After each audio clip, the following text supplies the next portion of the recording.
Bonjour à tous. Est-ce qu'il vous est déjà arrivé de vous demander quelle part de vous a souhaité se lancer dans ce chemin spirituel? Eh bien, cette part de soi qui recherche du sens, qui recherche de l'amour, qui recherche des expériences, qui cherche à se mettre au service, qui cherche à changer le monde, bref, quelle que soit la raison qui a poussé à se lancer sur ce chemin spirituel, celui qui s'engage sur ce chemin, c'est toujours le personnage.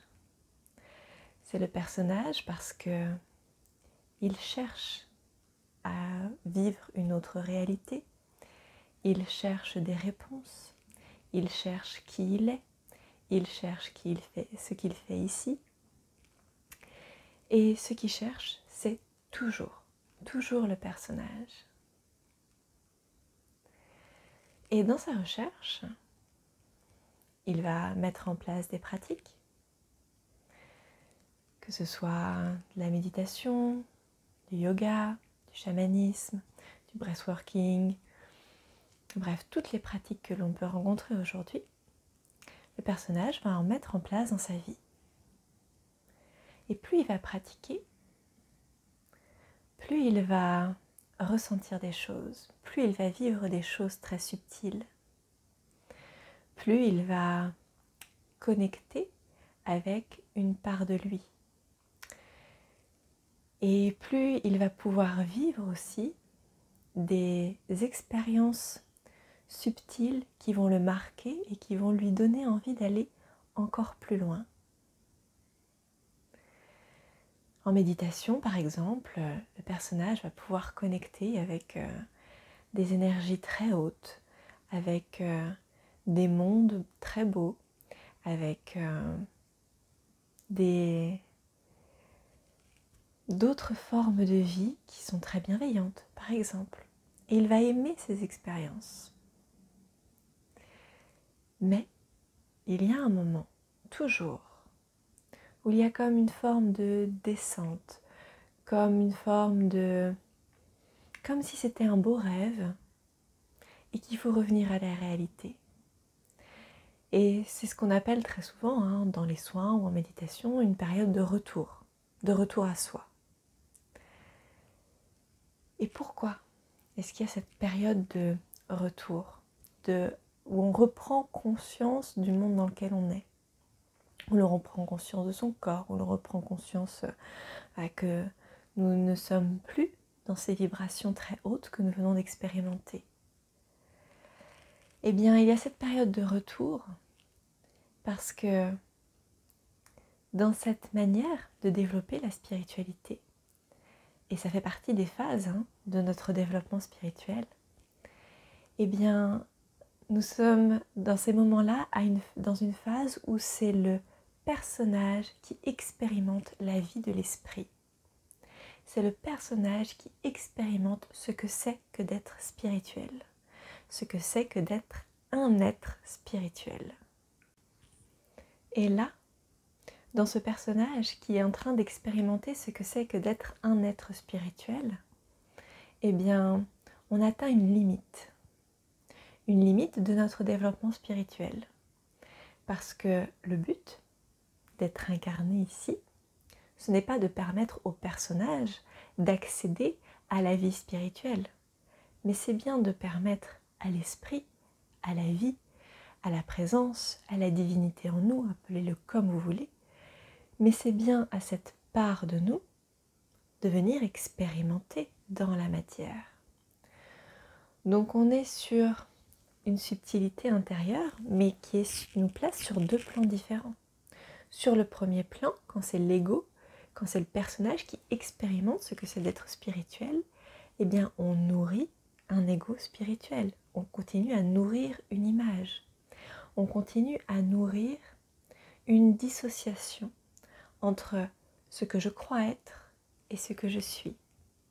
C'est ça qui explique ce retour à soi, cette phase de décompression ou cette phase de oh c'était bien, j'aimerais bien y retourner, mais je n'arrive pas à y être en permanence.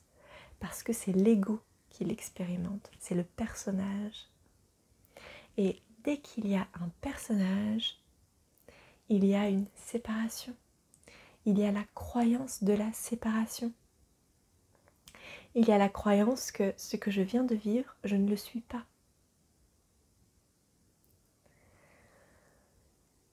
Donc, la deuxième phase de l'éveil dont je vous parlais dans une vidéo il y a quelque temps, ça va être ça.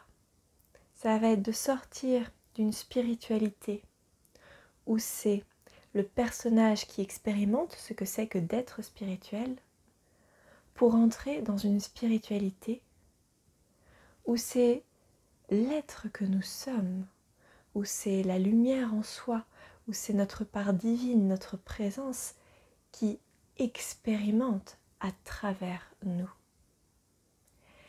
Et pour ce faire, eh bien, il va falloir demander à notre ego, demander à notre personnage, eh bien, l'humilité d'accepter de se dissoudre dans la lumière.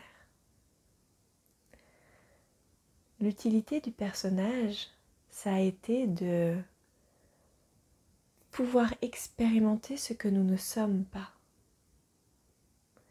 Mais on rentre dans une phase où l'on va revenir à ce que nous sommes réellement. Et pour revenir à ce que nous sommes réellement, eh bien, il va falloir demander à nos personnages de devenir entièrement transparents. Il va falloir demander à nos personnages d'accepter de laisser la main, d'accepter de ne plus vouloir, de ne plus espérer, de ne plus chercher, pour vraiment laisser passer cette lumière, pour que ce ne soit plus le personnage qui expérimente la spiritualité, mais que ce soit bien l'esprit qui s'incarne. Et oui, ça va demander à nos personnages d'accepter à un moment de ne plus exister et de se dissoudre dans la lumière. Ça va leur demander de comprendre qu'ils n'ont pas à chercher à être la lumière, mais qu'ils sont la lumière. Donc ça va être un travail très subtil avec le personnage, de l'amener à comprendre qu'en réalité, il ne va pas disparaître, mais qu'il va se fondre dans la lumière, qu'il va fusionner avec elle, qu'il ne nourrira plus la séparation entre lui et ce qu'il est. Et ça va être tout le travail de cette seconde phase d'éveil. Je vous souhaite une bonne journée. À bientôt.